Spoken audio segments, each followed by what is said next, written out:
belumlah sempat dibebaskan dari perbudakan, Ibu Kla telah meninggal dunia akibat terjatuh dari tangga. Kla begitu sangat sedih dan terpukul atas kehilangan sang ibu yang begitu dicintainya. Prai lantas tak sengaja melihat pecahan guci dan mulai merasa kematian si ibu itu tidaklah wajar.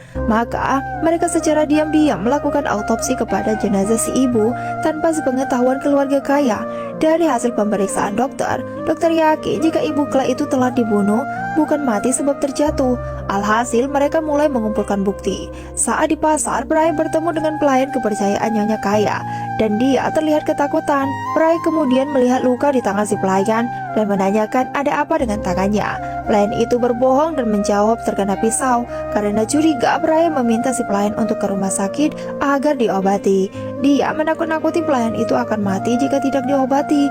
Maka ikutlah dia ke klinik dan dokter mengetahui luka itu bukanlah dari benda tajam tapi dari benda tumpul. Prai pun pura-pura melihat hantu sehingga pelayan semakin ketakutan. Dia terbayang-bayang dengan perasaan bersalah. Karena takut, pelayan itu kemudian menggali guci yang ditanamnya di sebuah hutan. Di saat dia akan pergi, Aek datang dan mengagetkan si pelayan. Aek lantas mengambil pecahan guci tersebut dan membawanya ke hadapan ibunya. Dia menaruh curiga dan mendesak ibunya mengakui kesalahannya. Si ibu tentulah mengakui dan marah karena pelayannya tidak becus merahasiakan rahasianya. Tapi Aek mengatakan tenang saja, dia akan membuang bukti itu untuk menyelamatkan sang ibu. Alhasil saat malam tiba, Aek ingin membuang bukti itu ke sungai, tapi seseorang terlihat berlarian sehingga membuat si Aek itu mencoba untuk mengejarnya. Saat dia kembali, pecahan guci itu telah hilang. Dia lantas menuduh Klayla yang telah mengambilnya dan menggeledah tempat itu, tapi pecahan beling tidak ditemukan. Aek lantas mendatangi kediaman Prai dan menggeledah toko itu, tapi dia lagi-lagi tidak menemukan pecahan guci tersebut. Prai dan Kla lantas mendatangi hakim dan mengajukan keluhan kepada keluarga Tuan Kaya atas tuduhan pembunuhan sang ibu. Alhasil besoknya, sidang pun dimulai. Keluarga Aek tidak mengakui kejahatan yang telah mereka lakukan, tapi Prai menunjukkan seluruh bukti atas pembunuhan yang dilakukan ibu Aek. Dan dari bukti yang ada, kemungkinan besar saat itu si ibu itu akan pergi. Nyonya ini memukulnya dari belakang hingga jatuh dan meninggal. Pelayan lantas membersihkan pecahan guci itu hingga tangannya terluka. Dari bukti yang ada, hakim kemudian meminta waktu untuk diskusi. Di saat mereka diskusi, Aek ingin menyogok dua hakim ini, tapi kedua hakim menolak. Aek mengancam akan mengganti dua hakim itu dengan hakim lain. Hal itu ternyata dilihat oleh Prai. Jadi dia mengajak Kla berbicara dan meminta agar membuat kesepakatan dengan Tuan Kaya agar usaha mereka tidak sia-sia. Mereka lantas menemui si Tuan Kaya dan Prai membuat kesepakatan. Jika tuduhannya ingin dicabut dan Nyonya tidak akan dipenjara, mereka bisa mencabut tuntutan itu. Namun dengan syarat mereka harus membebaskan Kla dan pelayan lainnya dari perbudakan. Alhasil Tuan Kaya pun setuju dan saat persidangan dimulai, hakim akan membacakan putusan. Prai izin berbicara dan mereka mengatakan bahwa tuntutan dibatalkan dan menarik kembali tuntutan tersebut. Dan dengan begitu keluarga Kaya aman, sedangkan Kla dan pelayan lainnya pun terbebas. Kla sangat-sangat berterima kasih atas bantuan yang selama ini Prai lakukan untuknya. Setelah bebas, Prai mengajak Kla untuk melamar Tublin, yang mana saat itu keluarga Kaya juga berada di sana untuk mempercepat pernikahan. Karena mendengar Kla ingin menikahi Tublin, ayah itu menolak. Dia masih tidak menerima orang biasa menikahi anaknya. Suatu ketika, si ayah ini melihat Kla yang sangat rajin dalam bekerja. Jadi dia pun mempertimbangkan keputusannya. Dia kemudian mengundang Kla dan Aek lalu membicarakan soal pernikahan. Ayah itu memberikan tantangan kepada Kla untuk mengumpulkan kekayaan seperti yang Aek miliki. Jika selama 3 tahun Kla bisa menandingi kekayaan Aek, maka Kla bisa menikahi Tublin. Namun jika tidak, Aeklah yang akan menikahi Tublin. Kedua belah pihak pun setuju, maka mereka pun bekerja keras untuk mendapatkan uang. Prai mengajak teman-temannya berjualan alat-alat perkebunan seperti sarung tangan dan lain-lain. Dan karena hasilnya kurang serta tokonya sepi, dia mencari-cari usaha yang membuat cepat kaya. Mereka berjualan sembako dan kebutuhan pokok di desa-desa dengan cara berkeliling. Hasilnya ternyata tidak seperti harapan mereka.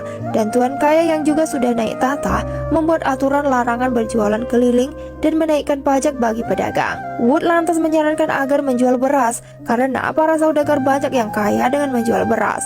Alhasil mereka merambah menjual beras kepada orang Inggris. Sayangnya mereka mendapatkan sebuah masalah. Tuan Kaya mengancam orang Inggris itu.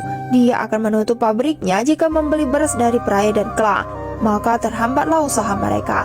Tapi Praya tidak pantang menyerah. Dia mengajak teman-temannya untuk menemui orang kaya dari Cina untuk menawarkan dagangan mereka. Sayangnya pas di jalan perampok mencegah mereka. Beruntunglah pemuda tampan datang menghalau perampok-perampok itu. Dan atas bantuan pemuda tampan, Praya dapat menemui orang Cina kaya itu dengan mudah dan menawarkan beras kepadanya. Orang kaya itu mau membeli beras dari Praya, tapi besoknya ketika beras sudah terkumpul, orang Cina kaya datang membatalkan kerjasama mereka. Dan lagi-lagi, Aek dan ayahnya yang menghalangi mereka. Nah, atas kejahatan mereka, karma pun berlaku bagi keluarga jahat itu. Mereka mengalami kerugian akibat mesin listrik yang mereka punya rusak. Nah, pemuda tampan ini ternyata menyukai Praya.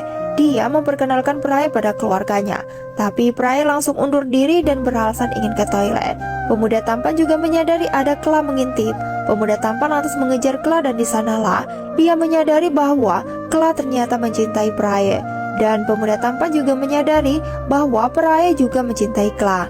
Tublin pun ternyata sama. Dia merasa Kla dan Praya sama-sama saling mencintai, sebab mereka selalu bersama, sehingga dia ingin melepaskan Kla. Bukan hanya melepaskan Kla, Tublin juga membatalkan semua perjanjian. Hal itu membuat semua orang menjadi kaget.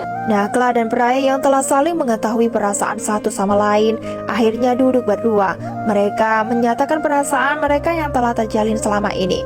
Lantas keduanya pun saling berpelukan, dan di saat itulah Praya kemudian kembali ke dunianya.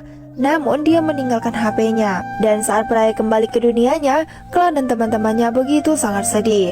Ayahnya yang baru sembuh dari sakit lantas mengizinkan Tublin untuk belajar kedokteran. Sebelum dia pergi, si ayah meninggal, yang hal itu membuat luka mendalam bagi Tublin. Tuan Kaya senang dengan berita itu. Lantas karena HP milik Praya dicuri oleh Tuan Kaya, Kla mendatangi rumah itu dan berniat mengambilnya. Saat itu dia melihat ayah mabuk berat akibat depresi.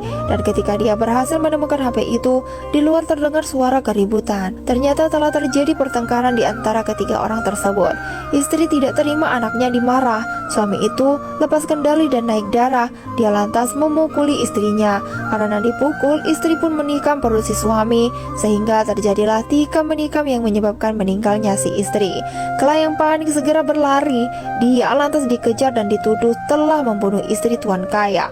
Mereka memutarbalikkan fakta. Lalu Kla kemudian dipenjara di bawah tanah. Dia dihajar habis-habisan. Sedang di sini Praya sedih. Dia sangat merindukan Kla.